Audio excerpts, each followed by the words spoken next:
Hi అండి, అందరికీ welcome back to our channel. ఇక్కడ నేను ఒక ముప్పావు గ్లాసు మినపగుండు తీసుకున్నాను. అయితే ఇవి ఎందుకు వేపుతున్నాను అంటే మురుకులు చేద్దామని అయితే వేపుకుంటున్నా.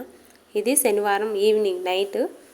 ఇక్కడైతే ఇది మళ్ళీ ఈరోజు బాస్కెట్ అయితే తీసుకొచ్చుకున్నాము సూపర్ మార్కెట్ నుంచి. ఇదైతే ఫ్రీయే, కాకపోతే ఇది మళ్ళీ మడిచి మనం ఎక్కడన్నా పక్కకు పెట్టేసుకోవచ్చు. అవసరం బట్టి బాస్కెట్ అవుతుంది, అవసరం లేదు అంటే ఇలా సైడ్కి పెట్టేసే ప్లేస్ అయితే అయిపోతుంది. ఇక్కడ చూడండి, చూసారా, ఇది బాక్సు, కానీ దీన్ని మడిచే ఆప్షన్ లేదు వీటకు. అదైతే ఇప్పుడు నేను చూపించిన దానికైతే మడిచే ఆప్షన్ ఉంది. ఇది చూడండి, ఇదైతే మడిచి ఎక్కడన్నా పెట్టేయచ్చు అవసరం లేనప్పుడు. ఇక్కడ చూడండి, మినపగుండు అయితే ఇలా దూరగా వేపుకుంటున్నా. చూసారా ఎంత మంచిగా స్మెల్ వస్తుంది, అలాగే కలర్ కూడా చేంజ్ అయింది కదా. ఇలా వేపి పక్కకు పెట్టేసుకున్నా. ఇవి చల్లారాలి. అలాగే రేషన్ బియ్యం, నేను మినపగుండు ఎంతైతే ఏ కప్తో అయితే ఎంత తీసుకున్నానో అదే కప్తో ఒక 5 రేషన్ బియ్యం అయితే తీసేసుకోవాలి. అది చిన్న కప్ అయినా సరే పెద్ద కప్ అయినా సరే మనము రేషన్ బియ్యము 5, మినపగుండో పప్పు ఏదో ఒకటి ఇట్లా రెండింటిని బాగా ఫ్రై చేయాలి. ఎందుకంటే ఆయిల్ తక్కువ పీల్చుకుంటుంది, అలాగే క్రిస్పీగా వస్తాయి. అందుకని ఇలా మా అమ్మ కూడా ఇలా చేసేది. అందుకే మా పిల్లలకు కూడా ఇదంటే చాలా ఇష్టం. మా వారు మా పిల్లలు స్వీట్ అయితే అంత ఎక్కువ ఇష్టపడరు, కానీ ఇలాంటి స్నాక్స్ ఐటమ్స్ అయితే చాలా ఇష్టపడతారు. అందుకనేసి ఇక నైట్ పిండి పట్టించుకొని వచ్చేసాము అనమాట. ఇంకా మార్నింగ్ ఇంకా వీళ్ళు ఎవరు లేయలేదు. ఇంకా పొద్దున్నే అయితే అంత డిస్టర్బ్ చేయరు. నైట్ అనుకో ఏదో ఒకటి ఇది అది అని పిలవడము, ఏదో ఒక దానికి 100 సార్లు వాళ్ళ చుట్టూ తిరగాల్సి వస్తుంది. ఇక ఎర్లీ మార్నింగ్ అదిలే ఎండబడే లేచినాను. లేచిన తర్వాత ఇక పని అయితే స్టార్ట్ చేద్దామని అయితే చేసేస్తున్నా. నేనేం చేసాను, మళ్ళీ ఎక్కువ వంటలు పడినా ఎవరికండి శ్రమ, మనకే కదా. అందుకే ఎక్కువ వంటలు లేకుండా బకెట్లోనే కారము, ఇంకా ఉప్పు కారం, ఇంకా వాము, ఇంకా కొంచెం ఏం చేసా అంటే ఇది ఏమంటారు, ఇవి వేసాను. నాకు తొందరగా రావట్లేదు పేరు. కొన్ని నువ్వులు అయితే వేసినా అనమాట, ఎక్కువ కాదు, కొంచెం. ఎవరైనా ప్రెగ్నెన్సీ ఉన్న వాళ్ళైతే నువ్వులు వేసుకోవద్దు. అయితే ఎలా వచ్చాయో చూద్దామా. ఇక్కడ చూడండి, ఓన్లీ మినపప్పు బియ్యమే, నేను ఇంకేం ఆడియలేదు ఇందులో.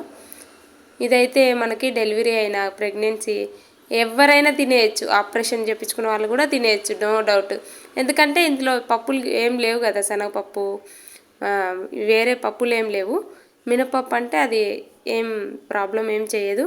అందుకనేసి ఇవే చేస్తాం. ఇంకా మా ఇంట్లో శనగపిండి ఎక్కువ ఏం వాడము, ఇలా మినపప్పు అయితే ఎక్కువ వాడతాం.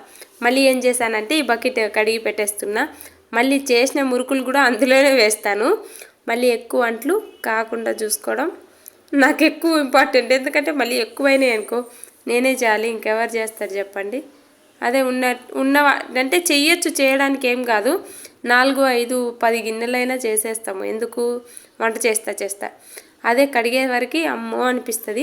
అలా కాకుండా మనం కొంచెం జాగ్రత్తగా చేసుకున్నాము అంటే శ్రమ తక్కువ ఉండాలి, మనకు పనులు కూడా అవ్వాలి. అదే విధంగా చేసుకుంటే బెటరు, నాకు తెలిసినంతవరకు. ఇంకేమో ఎవరికి ఎట్లుంటో తెలీదు.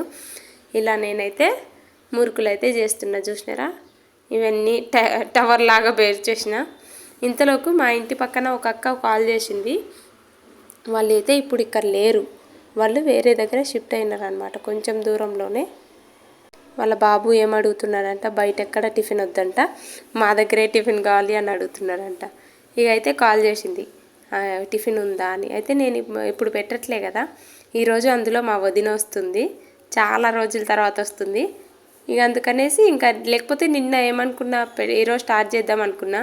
ఇక అంతలోకి వదిన కాల్ చేసేవరకు పెట్టడం అయితే ఆపేసినాం అనమాట.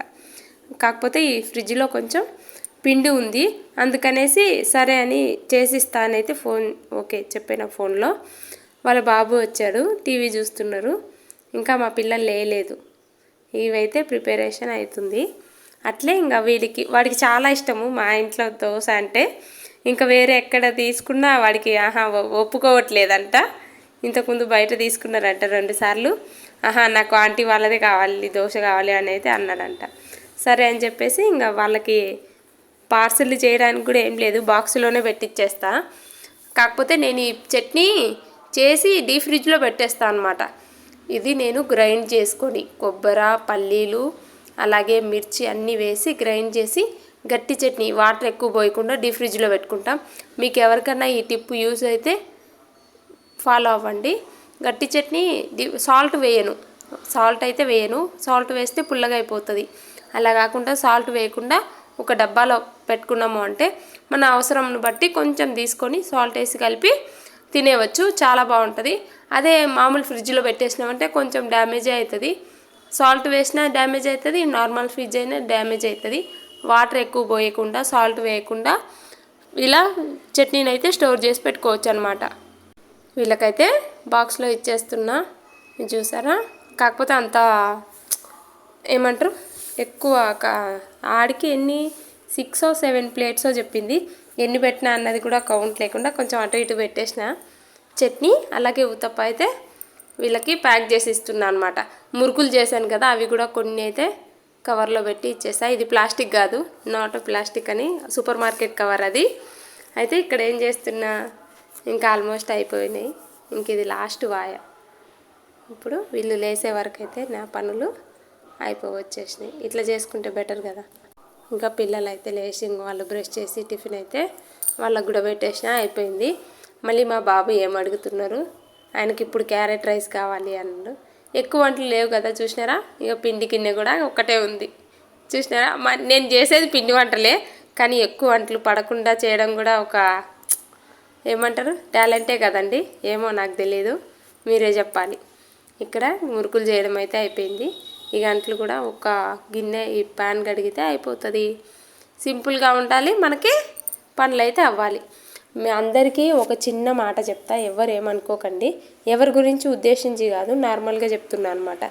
ఎందుకు అంటే ఆడవాళ్ళము స్ట్రాంగ్గా ఉండాలి. ఏదైనా అంటే హెల్ప్ చేయాలి అనుకున్న హస్బెండ్స్ ఉంటారు, ఓకే, అంతవరకు ఓకే. మనం 1కి 4 సార్లు చెప్తే వాళ్ళు విసిగించుకోవడం, ఆ పని చేస్తాలే అనడం, అట్లా అన్న తర్వాత మళ్ళీ మనం చెప్పడం, అలా డిస్కషన్ మొత్తం 1 by 1 అట్లా సాగదీసి మొత్తం గొడవలు అయిపోవడం ఎందుకు చెప్పండి. అట్లా కాకుండా ఏదైనా పని అయితే మీరు ఖచ్చితంగా ట్రై చేయండి, చేయగలరు. ఎందుకంటే మనం కూడా తక్కువేమీ కాదు, అన్ని పనులు చేయగలం. ఒక సిలిండర్ ఫిట్ చేయడం కానీ, వాటర్ తీసుకురావడం కానీ, పాల ప్యాకెట్స్ తీసుకోవడం కానీ, ఇలాంటివన్నీ ప్రతిసారి జెంట్స్కి చెప్పేస్తున్నామంటే విసుగుపడ్డాం, గొడవ పడ్డాం. ఎందుకు వచ్చిన పంచాయతీ, మనమే చేసుకుంటే ఏ ప్రాబ్లమ్స్ ఉండదు. ఇదే కాదు, చిన్న చిన్న పనులు కూడా మనమే చేసుకోవడానికే ట్రై చేయండి. అప్పుడు వాళ్ళకే తెలిసి వస్తుంది అన్నమాట. అట్లే స్ట్రాంగ్గా ఉండాలి. ఎవరైనా ఏదైనా అంటారేమో అనే బదులు మనమే అనేసేయాలన్నమాట. ఎప్పుడు మనం సరే అని అన్నిటికీ సర్దుకోపోతా అంటే ఏదైనా సరే మనకి సెల్ఫ్ ఏమంటారు, అబ్బా నాకు సరిగ్గా మాట్లాడడం రాదు, మనకి సెల్ఫ్ కాన్ఫిడెన్స్ తగ్గిపోతుంది. అలా కాకుండా అన్నిట్లో మేము చేయగలం, అన్నీ నేను చూసుకోగలను అన్నట్లే ఉండండి. ఈ టేబుల్ అయితే ఇంట్లో అవసరం లేదు అని అంటున్నారు మా ఆయన.